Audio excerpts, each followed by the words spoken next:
Hello, isa ka ba sa mga tao naghahanap ng mga opportunity to become better for yourself? Isa ka ba naghahanap ng mga properties, mga bagay na for businesses and for residential, for staycation, and etc.?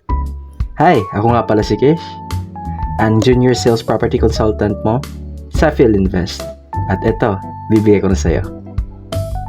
So kung nagtatanong kayo sa akin kung sino ba yung PhilInvest, sino ba yung pinagsasabi ko, ano bang pinaggagawa ko sa buhay ngayon?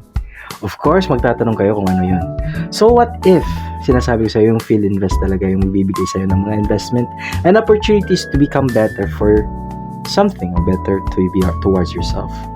There's a lot of properties here in PhilInvest and in which in case that you can have for it for business, staycation, vacation, etc. So right now, I am going to introduce you Activa Cubao. So actually, ito po yung Activa Cubao na malapit lang sa Araneta Coliseum, EDSA, Aurora Boulevard, and also Ateneo de Manila University. Pinakauna dito kung gusto mo, sporty ka, mahilig ka naman sa sports, manood ng PBA at lahat-lahat, nandito lahat yan. Malapit lang po sa Araneta Coliseum. And if ever din na gusto mo talagang maghanap na malapit na mga universities dito, mga pambardagulat talaga, ito, University of the Philippines, Ateneo de Manila, and also Xavier School.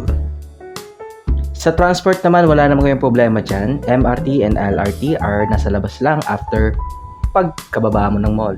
And ito po yung mga available bedrooms and studios na makikita nyo ngayon after nito.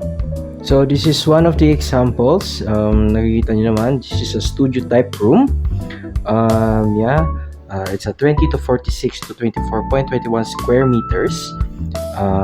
Makikita nyo naman kung gaano kaganda.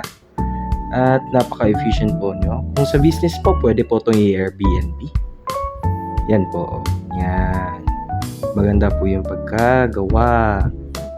Fully finished po yan ha. Hindi lang po fully furnished. Okay lang po yan. For any further questions naman din po sa mga ganitong rooms, kagaya ng mga ganito, studio type, you can chat on me on Viber or connect through me on Facebook.